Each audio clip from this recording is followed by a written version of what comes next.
It happens every time. You spend quality time with friends, enjoying their company and news. Then you get in your car and begin to drive away, and incoming texts light up your phone. But you're driving, and you can't read the incoming message.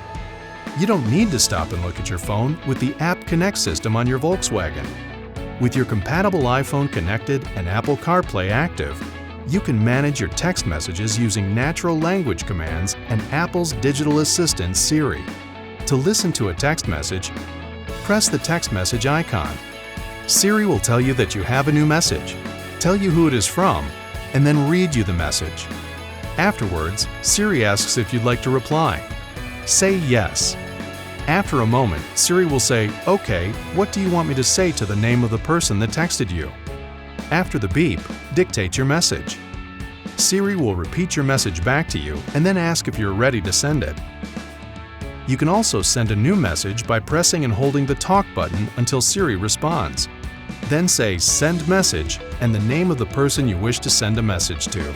Siri will ask what you'd like to say. Say your message. Siri repeats the message back to you and asks if you'd like to send it.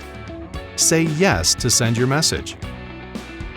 Apple CarPlay allows you to respond to your friends' and family's messages without ever taking your eyes off the road.